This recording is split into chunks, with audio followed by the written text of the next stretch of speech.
Welcome to Garage Door Growth, the podcast for professionals and contractors in the garage door and gate industry. Join us as we hear from well-respected vendors, industry leaders, and highly successful door and gate contractors. This is the ultimate source for valuable insights on running and scaling a successful garage door business with your host, Barry Nix. Well, hey, welcome back. This is Garage Door Growth. I'm Barry, and today I'm super excited because our podcast, which is designed for and put together for the garage door industry, the access control industry, it's for garage door contractors who are trying to grow their business or interested in learning better ways to operate their business. We have today Jared Buckelew with Caliber Garage Doors out of Southern California. He's also the current president of WASA, which is the Western Access Systems Association, the IDA affiliate based out of Southern California. So Jared, welcome. Thank you. Thank you for having me. Yeah, super excited, man. I was honored to be at the WASA Expo, which was just about a month ago or so, and that's where we first met. And so it's really great to have you here today. But I want to dive into the brain of Jarrett and the heart of Jarrett, because you guys have built at Caliber Garage Doors a very successful operation that a lot of the listeners and people who are garage door contractors and in charge of garage door companies or managers or lead technicians want to know, how have you done maybe, some pieces, some golden nuggets, some pearls of wisdom about how you guys have built Caliber. It's a 25-year-old, roughly 25-year-old company, and the most, I would say, competitive market or area in the United States. Southern California, it is like the mecca of garage doors, right? So anyhow, I guess, Jarrett, what would you say how you got into the business? How did you get into the industry? Tell us a little bit about that. For sure. So my interest or entrance into the garage door industry really spurred out of kind of disaster, because the reality was my background and everything was in automotive repair. That's what I had done for my entire career up until that point. And I got to ride that magical ship all the way into 2008 when the bottom fell out and things started falling apart, and became a casualty of a bunch of stores being sold off and my position being liquidated, which was what I thought I'd be doing for the rest of my life. And then wound up being introduced to garage doors literally just by happenstance through a friend of a friend when I was looking for another gig to try to tunnel out of the damage I had done to my finances when everything crumbled down in the automotive repair industry. A friend told me he knew a guy that owned and operated a garage door company in Southern California and knew he was always looking for salespeople, and was curious if he could reach out to him for me and see if we could link up. And that's really kind of what started the adventure, which is dictated, the last, as time flies, close to 15, 16 years of my life. The company I ended up jumping on with is literally the largest independent sales and installation company for garage doors, probably at least in Southern California, if not in the entire state, which was Mesa Garage Doors. And I worked for them running a sales territory for close to 8 years. I watched an organization that was fantastic at marketing, at generating leads, was doing very sales-driven, focused operation. And I got to learn quite a bit of things. I got to watch things that I saw them do fantastically. I got to watch them do things that I myself didn't agree with, but continued to roll on. And again, it's as you never know what's around the next corner.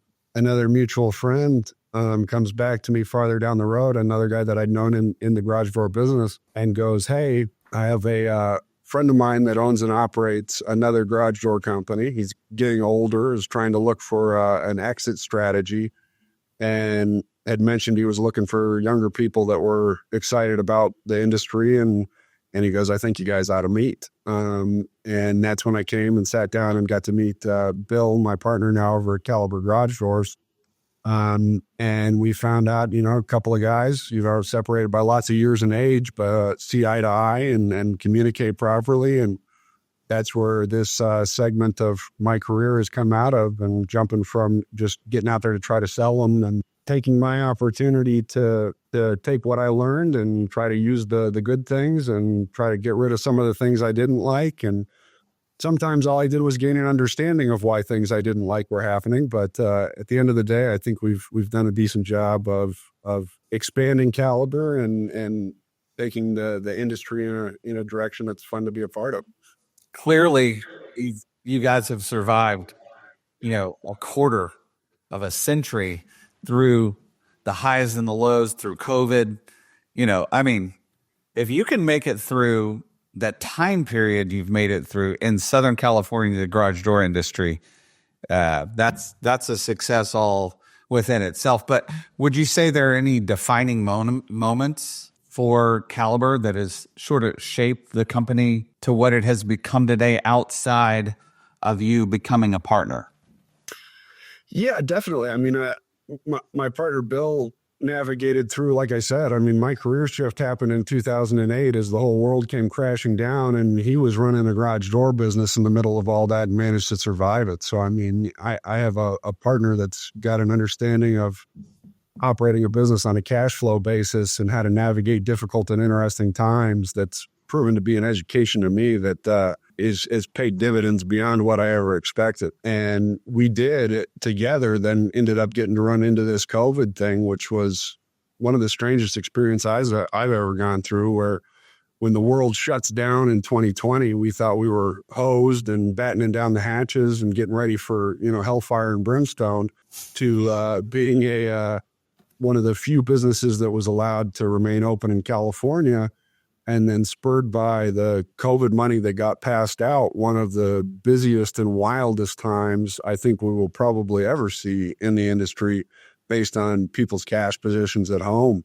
And then again, there's, to every good thing, there's a fall. And when that money dried up, we came to the education that we had overserviced the market. We had oversold a customer base, and people were feeling more cash strapped on the backside. So it was a wild roller coaster ride to get to be on. And again, one that lessons he learned back in 2008 allowed us to navigate slightly more gracefully than it would have had I been alone. I can look back at it and find 3 or 4 pivotal moments where there's decisions I would have made differently, and boy, would I have shot myself in the foot. Who are your main manufacturers? Like what doors do you sell most? Currently, at the moment, we're doing majority would be Amar, and then First UDT and Safeway. And you, with all the above? I'm sure. Yeah. Do you have a showroom there? We do. We keep a small showroom. What we've found, and I found, is a showroom and being well stocked and having lots for people to come and see is somewhat of a double-edged sword. Depending on manufacturers that you're using and sizes and availabilities, this won't make sense to anybody outside of the state of California, but anybody in California will. You go outside of our state, and there's some standards and practices for the dimensions that a garage door needs to be. 16 by 7s, 8 by 7s, maybe 8 foot high, occasional 18s or 9 foot wide singles. You come to California and it's the Wild West, man. We've got the strangest things you could ever dream of. 2-car garages can be 15.6, 15.8, 16 feet wide. They can be any variation in height. And then we've got some of the strangest widths and dimensions and space allocations that I've ever come to find to exist. And what it does is, when you have a showroom, you have people come in and get excited about a design or an idea for their home. And it's the hardest thing to reverse when you finally go out to do a site check on the property and realize that they've picked a product that is not going to be available for them because of the dimensions of the opening that they have. So anything we can do to spur that meeting taking place at the home of the homeowner has proven to be beneficial. So we do keep an office, we do keep a showroom, but traffic in it would be minimal. Yeah. Gotcha. So would you say there's like one critical, pivotal like thing that has been attributed to all the years of Caliber's success? I mean, you've seen garage doors companies come and go, even big ones that have been successful come into the market, sort of dominate regions of the country and leave, or in a specific market. What would you say is the one or two things that you guys have been able to do that you're consistent with that have brought you to this point in time where you are today? Especially in our day and age where people have a voice, where we look at like the internet platforms and everything that are out there, it's professionalism and customer service. If people continue to have decent experiences, and that's the information that's out in the public eye, especially in a large population center like we work in Southern California, I believe in my heart of hearts that's what makes the difference. I also know any 100 people we service, there's 2 of them that we couldn't have made happy even if we gave them the stuff for free. But as long as we have the majority of the populace that we take care of, and my greatest moments of pride are not when we get it right, but when mistakes are made or problems occur, and we stand behind what we do, and we'll go back out. We'll make sure that things are taken care of. We'll make sure that people are happy. And across the board, that would be the differential that you start to hear as businesses scale. You start to lose the human contacts, the touch points, and the compassion, empathy, and understanding. And we've done a pretty decent job of maintaining that. Yeah, I mean, doing the right things right, the right things will happen. Consistency of customer service, caring, letting your customers know you care about them, fixing it when shit goes wrong. Right? It's gonna go wrong. You've got technicians there. How are they? Newer? Are they older? Are they having a bad day? Did their girlfriend break up with them last night? I mean, there's so many moving parts and pieces, but the stability of you and Bill being there, running it, having your thumb on the pulse, pays big dividends long term. Yeah, because it's like you said, at the end of the day, we're a people business. It doesn't remove the widget, let it not be garage doors or whatever. We are in a service business, and we're dealing with people. And your understanding and ability to do that and navigate, especially the challenging aspects of it, it's what really shifts the tide. So alongside running Caliber with Bill, you're also the president of WASA. And I know that's got to be like a full-time job along, your full-time career in your business. For you to take that much time to designate, to donate, to pour into, that's admirable. It's honorable. For anybody who's listening who isn't familiar, why don't you give us an overview of what WASA is and what is the mission and what you guys do? For sure. So WASA is the Western Access Systems Association. What it does is it serves our trade industry in basically the southwestern states of the United States. So we do California, Nevada, Utah, and Arizona. And what it does is it creates not only networking opportunities, but possibilities for people to kind of brainstorm and come together on common issues for anything that relates to garage doors, access systems, gates, and anything of that nature. And definitely my biggest and neatest part of that was I got to be a part of the organization as it grew and expanded, because the Western Access Systems Association as it is today was born out of CODA, which was the California Operator and Door Association. And I believe in my heart of hearts, the two organizations, and as we've grown to be WASA, is literally one of the most active regional trade organizations that's in existence, literally just sidestep to IDA. Yeah, it's very active. The expo was fantastic. Great job. I know you guys worked really hard on that. And nobody gets paid. It's a donated time. It's amazing. And it's amazing how many people care. And, you could definitely tell there was an energy. So it's neat. So what made you want to get involved in leadership? Like when you came into play with Caliber, you're working at Caliber, your partner at Caliber, and at some point you got involved with leadership at WASA. What did that look like?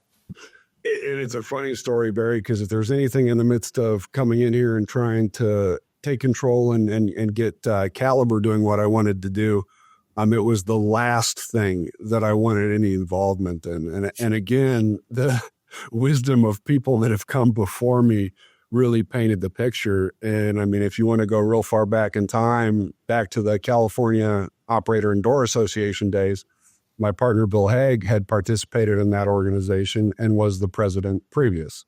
And it was through his driving that he made me go to the first show when I had signed up with Caliber, and his driving that was like, you really need to participate and be a part of this.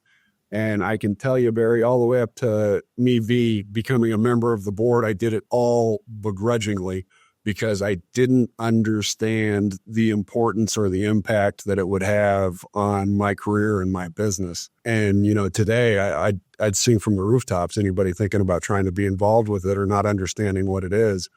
I can tell you, I definitely didn't. And what I've gotten out of it exceeded my expectations 100-fold. So Bill poking and prodding me and forcing me to do something I didn't want to do has been a fantastic gift and something I'm really proud to have been a part of and to have been at the leadership position for a little while as well. Yeah, I mean, it seemed like from an observation standpoint, from a vendor perspective at the show, and talking to the attendees, you know, as they walked around and through the show, through the floor of the show and talking to different booths, vendors. They're there to learn. They're there to develop relationships and to network, not just with their vendors, but to talk to new vendors and have a connection with other members to learn. I'm sure as a garage door, I'm not a garage door company. I've never operated a garage door company. I've never been a technician. I've never hung a door. I've never installed an opener. I've never switched out rollers. I've generated, hundreds of thousands of leads about that kind of stuff. But that's not what I do. But what I can tell you is that if I was a garage door company and I wanted to connect and not feel like I'm out on an island by myself, you know, it's if you're not a franchisee, if you're not a precision franchisee or some sort of a group where you have other people to lean on, WASA and the IDA as well, but specifically WASA because you guys are centralized in that part of the country is a great way to dial in and meet people and communicate and to network. Yeah, and I'll tell you, Barry, I got handed a few gifts when I came to Caliber Garage Doors, and one of them was the length of time the business has been in existence and a lot of the personal relationships that Bill had with vendors, manufacturers, and people in the industry. And while that was a great foot in the door, WASA providing the opportunity for me to not just be a voice on the other end of a phone, but a person that we've shook hands, we've had conversations, they know who I am, really escalated those relationships and moved them in a direction where they became fruitful.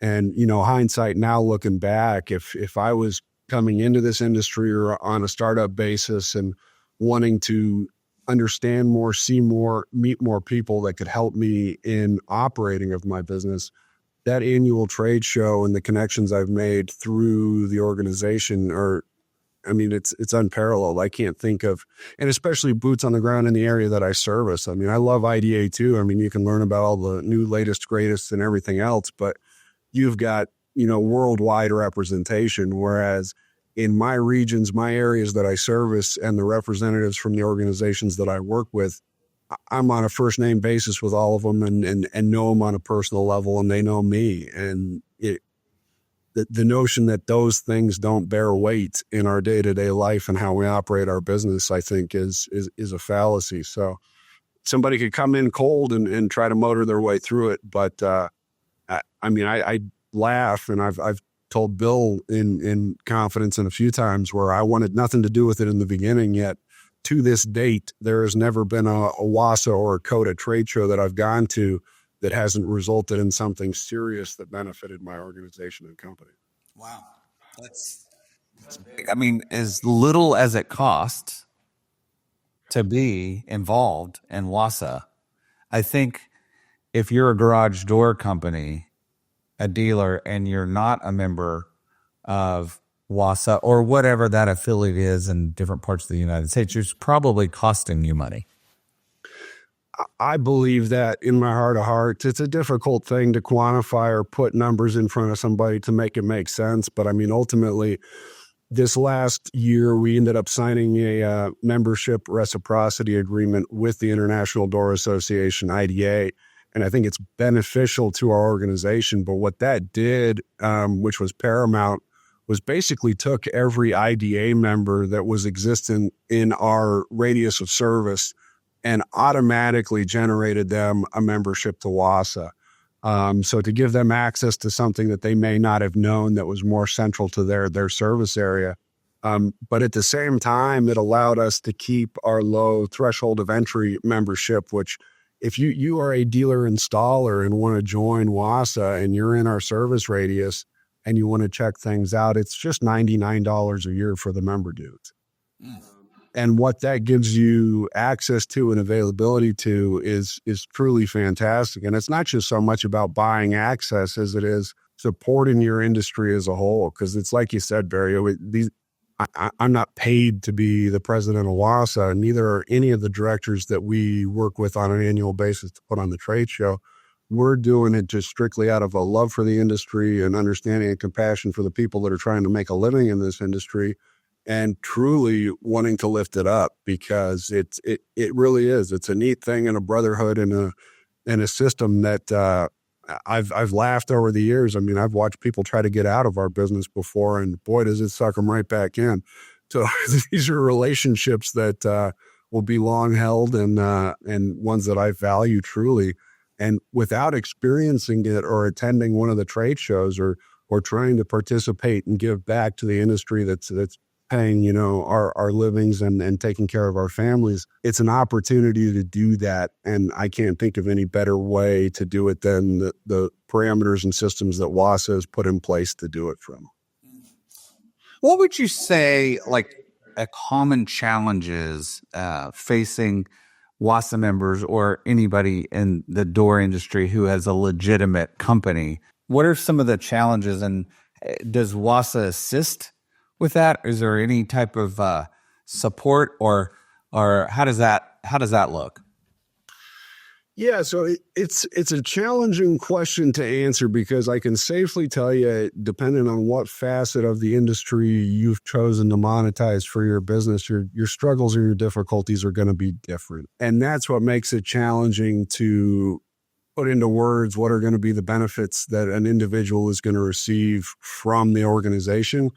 But I mean, I can tell you from my personal experience, it's been limitless. It's like every single time I seem to show up to one of those trade shows with an issue or something that's hampering my organization, I seem to meet an individual or bump into somebody or have a conversation with some insight that is going to benefit us in the future. And then giving access to the different manufacturers for whatever facet it is you're trying to operate in. Again, like I said, I can get on Google, I can search for companies, I can pick up a phone and, get a sales rep's telephone number or send an email. But my God, the difference in people's willingness to kind of jump into action and be willing to help. Once you're not just a voice on the other end of the phone, you're a person, somebody they know, somebody they've met, and somebody that they understand, and vice versa. I mean, it creates a compassion and empathy going both directions that can only be done on a personal face-to-face basis. And I know for me, that's been super valuable.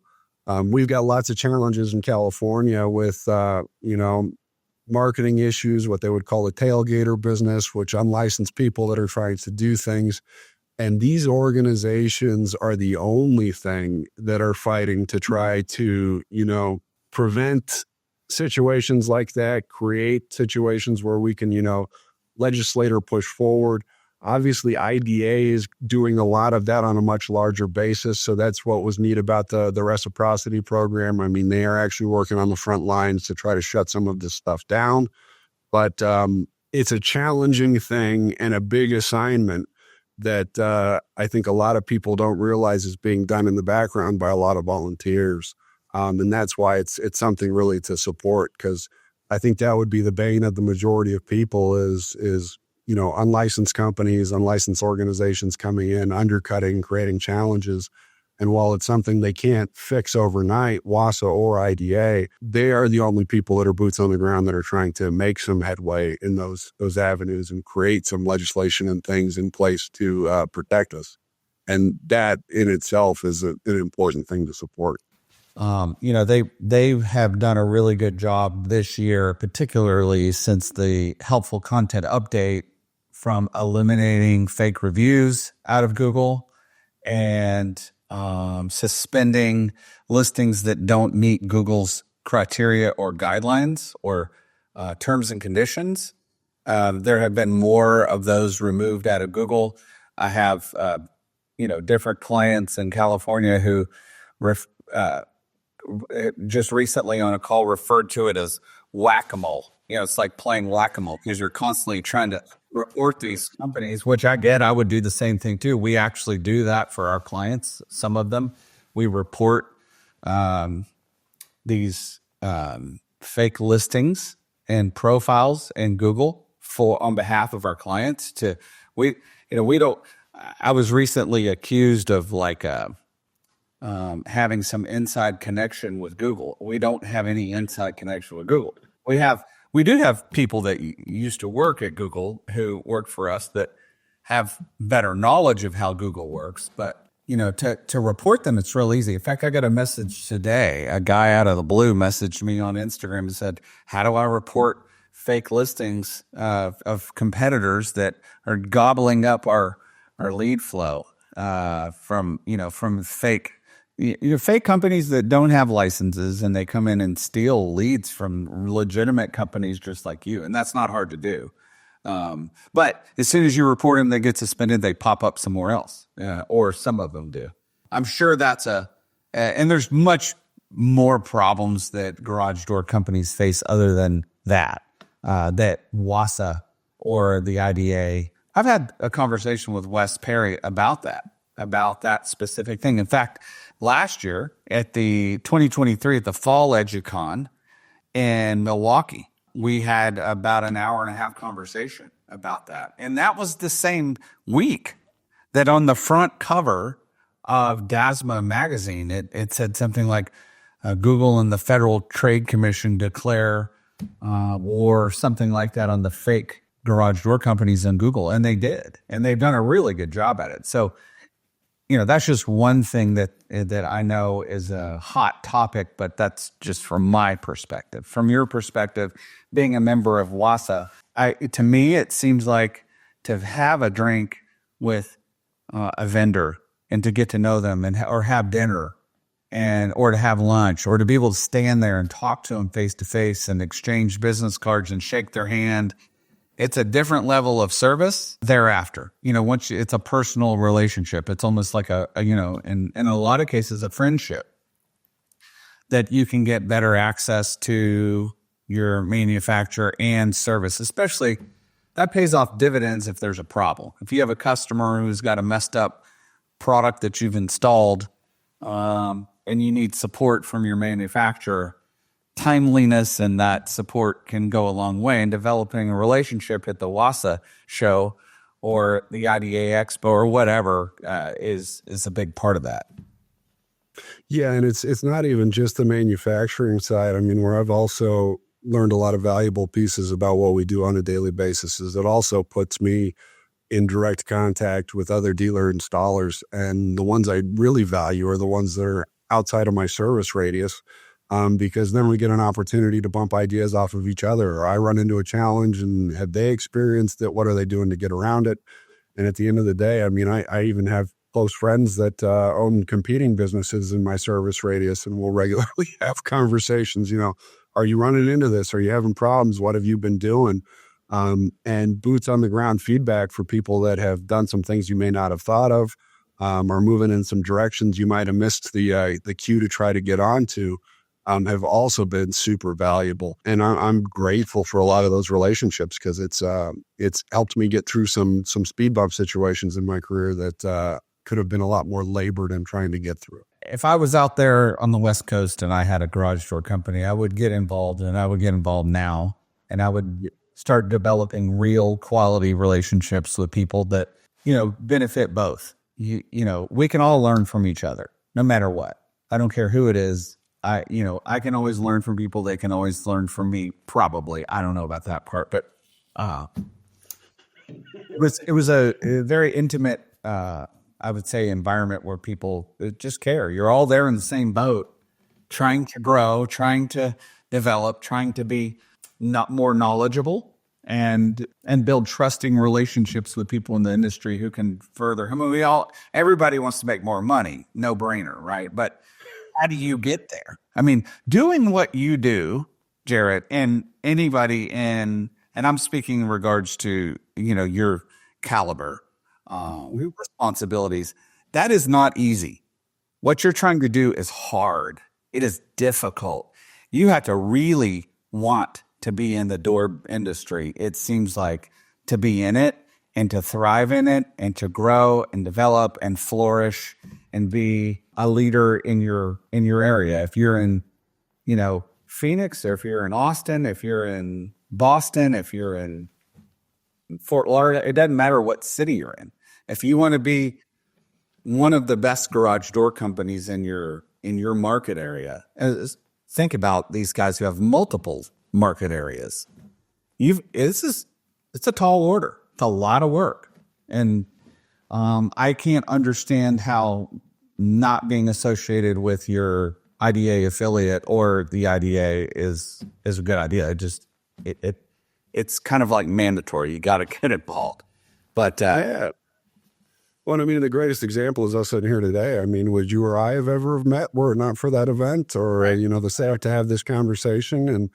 And granted, I understand the importance of what it is you do in our industry with the marketing and background and everything, but I can also speak from a dealer installer basis that I get 40 or 50 emails a day from people claiming they can magically change my business on Google.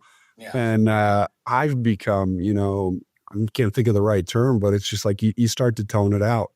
And the value of being able to have a conversation with you. I mean, we sat down at the networking event. I think we were at the same table the whole night. Yeah. And you get to have conversations, understand each other's backgrounds, what it is we're trying to do. And it's like, again, it grew my level of respect for you and understanding of who you were. And clearly you didn't walk away from the table thinking I was a terrible person, so I did something right. Well, bigger picture, there's a lot going on. The garage door industry is very interesting. It seems to me like the garage door industry has caught on, and it's like on a wildfire. You've got all these VCs, like swarming, around the industry, looking to gobble up. You've got manufacturers buying up other manufacturers commonly. We talked a little bit about this at the networking event, but what are some of the things that are shaping the garage door industry and sort of pushing the direction or the trajectory of the industry? What do you see? Where is it going? Yeah, and it's really interesting because we watched, and you and I were talking briefly about it before before we jumped on this, is just literally what the industry's gone through in the last chunk of years, the effect that COVID had and everything else. And right around with that massive influx of cash, we start seeing private equity and venture capital money start circling into our industry. And I can look back. It's funny. I've got a terrible habit of showing up in industries right as this happens. It was the same thing going on in the automotive industry when I got in the interim in the background. It started happening in HVAC and plumbing. And then, of course, as I come into my tenure in the business of garage doors and service of garage doors, they're bobbing around in here. And what it tells me is that we've all been doing something right. And we're on the right path. And the notion that these service businesses are great opportunities, not only for installers and technicians to make livings that were beyond what people anticipated at a blue collar working level, but opportunities for guys like myself to own and operate companies that are providing these services. And we've done something well enough to have attracted this attention.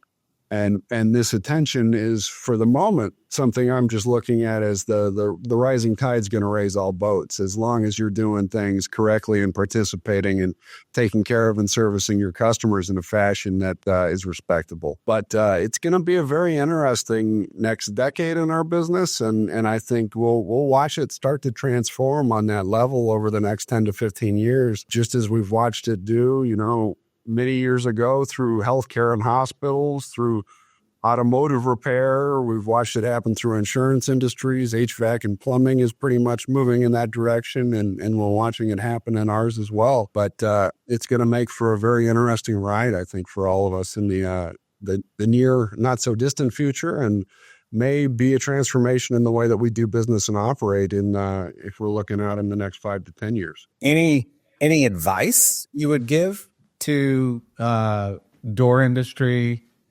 door dealers, business owners, trying to prepare themselves for the future? I mean, there's a lot of question marks, right? And I think that's the truth. And I think the biggest thing that I'm trying to do on a personal basis, and hopefully it pays off for me, is to keep my eyes open and watch what other people are doing.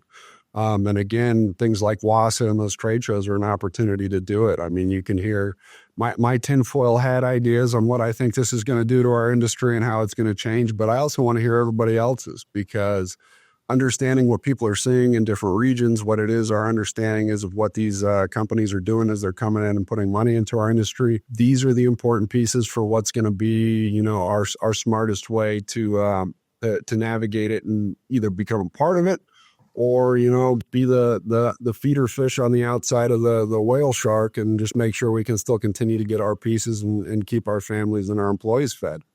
But it's going to be interesting. I haven't seen anything definitive enough where I'm making any transformations based on the private equity and VC money coming in. But what I will say is COVID did teach me a powerful lesson caliber about the mix of the business being service to new doors. And I had gone my entire career all the way up through COVID being more driven on the new door side. And I got a wake-up call in California as that market really slowed down, and I didn't have my business positioned properly to be absorbing the repair situation that was going to be as dramatically impacted as the new door side was a couple of years prior. So that's been my biggest learning curve in an aspect of the business that I didn't fully understand because it wasn't the segment I was involved in previous, but is definitely the piece that I'm pushing the hardest for growth in this current market we're in, and one that I'm going to stay heavily leveraged on moving forward in the future. Because if these roll-ups do begin to create buying pools and reduce materials costs on products and new doors,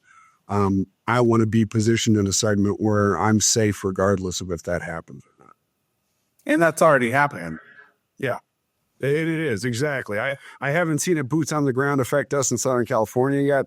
I know it's getting other regions of the United States quicker than it is getting us. It's the moment that I've got some gratitude for how complex and weird it is to try to operate a business in this wild ride that is Southern California. But we're even watching it start to happen here. Mm-hmm. What would you say, back to WASA, what is the direction of WASA? I mean, there's a changing of the guards coming, right? For sure. When does that take place? Yeah, so literally the presidential term that I was in for the last 2 years is finally coming to a close. And the way that our bylaws are written, that puts me into an advisory role as a part of the organization. So we're going to watch over the next 2 years. We're going to have a new president of the organization, which I don't have to be able to announce yet. Otherwise, I would give you the announcement. And we're going to watch a couple of more trade shows go and further driving ourselves in the direction of expansion, our continued partnership with IDA, and, trying to expand our member base and people's willingness to participate and give back to this industry. And we've got a great group of directors that are going to stay and maintain positions on the board. But I can definitely tell you, if there's anybody out there that is in this industry that is interested in it, signing up to put your name out there for potentially being a director for WASA is an excellent idea and something we're constantly looking for, because people on fire for this industry and trying to protect this industry are what we need to keep businesses like Caliber running and anybody's running outside of it. So that could be the biggest piece, is the call to action. If it's not this coming term for election, if you want to hold back, but don't forget about it and make sure it's something you look to participate in, because that's what'll change the tides. Mm-hmm. And when is the next WASA expo? Or you guys call it something else, right? It's not expo. I know that's IDA. We call it a regional trade show, is what we've always kind of gone by, as the trade show that we do. But we do one annually. So I don't have the fun information to be able to give you yet, as I'm working on it behind the scenes, but we will be we're always tucked into usually September, October of any given year. So we'll be doing something again in 2025. Most likely we'll find ourselves back out in Las Vegas, as it's the IDA off year. And that's typically what we've always done. But we're kind of gearing up, working through a selection of locations for what we're going to do next year's trade show. And then also coming up, January is typically when we do our end of year meeting, where we're going to figure out what directors we're bringing on, who's going to take my unfortunate seat, and let them know where we're going to be hosting our event next year. Gotcha. Are there exciting plans or anything different coming up for Caliber?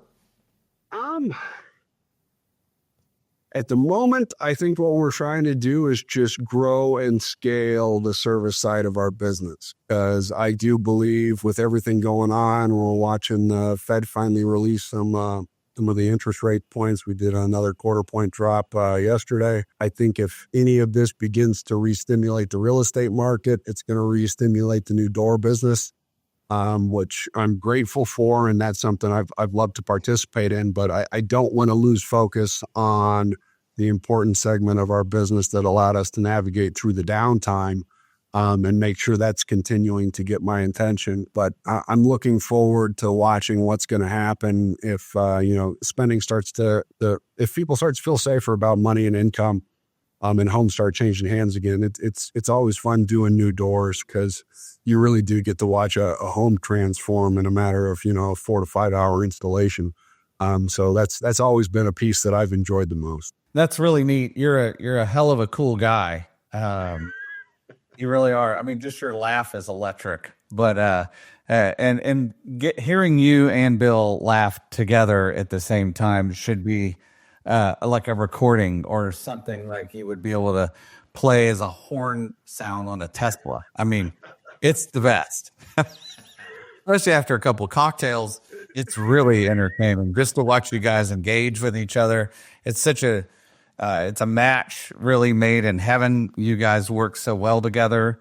You definitely have the thumb on the pulse. I mean, I doubt anything gets by you guys. So your success it's obvious to me. I deal with garage door companies Monday through Friday and Saturdays, 51 out of 52 weeks a year. I mean, I have 7, 8, 9 Zoom calls a day, some days, with different door companies. And the culture of what you guys have there is special. So I think the culture you create for your company keeps retention of your technicians and of your CSRs.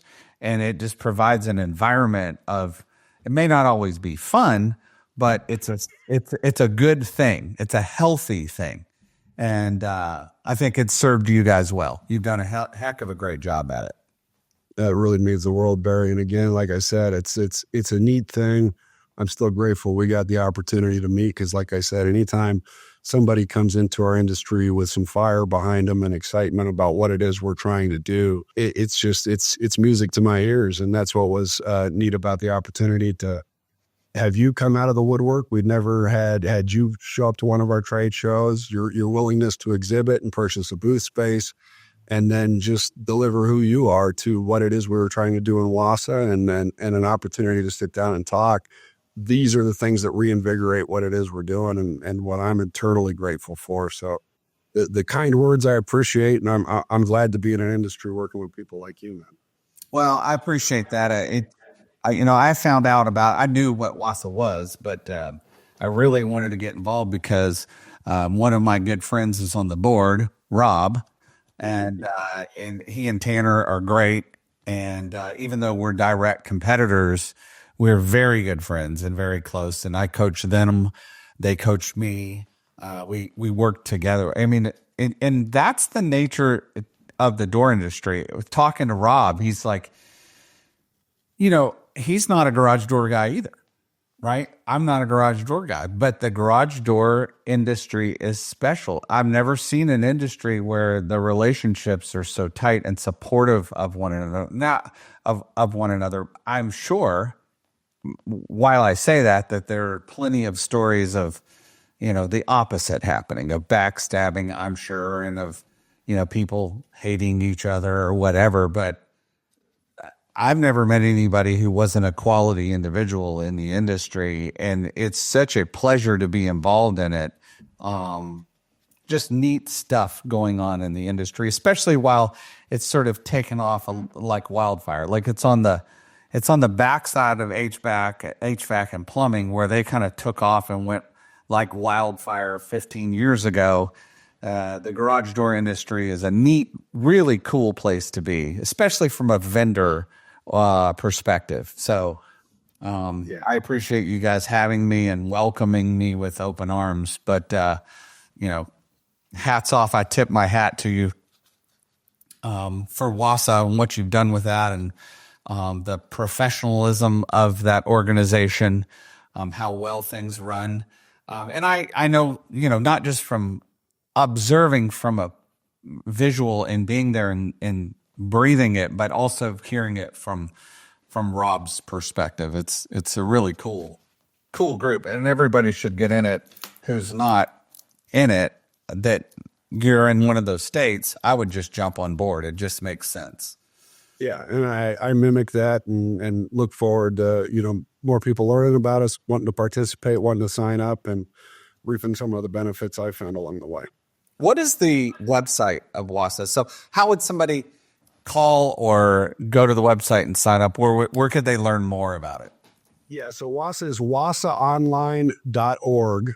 And that's our direct website that's going to have information about next year's trade show, information about wanting to participate or join up to be one of the directors. We've got our direct contact point, which is our admin, who's Corliss, who you had a great experience with, and direct phone numbers and emails are there. And we've got somebody, manning those to be able to deliver answers to people when they need them. Okay. wasaonline.org. And how about if somebody wanted to talk to you guys or see your website at Caliber? Again, we're Caliber Garage Doors, and that's doors with an S.com. So definitely anybody that needs our help in Southern California, we'd be more than gracious to take that opportunity. Well, thanks, Jarrett. You really are. Thanks for being here. You're an inspiration, and to the listeners tuning in to this podcast, if you enjoyed the episode, make sure to subscribe, leave us a review. And until next time, keep growing and innovating in the business, in the garage door industry. Thanks, Jarrett. Thanks, Barry.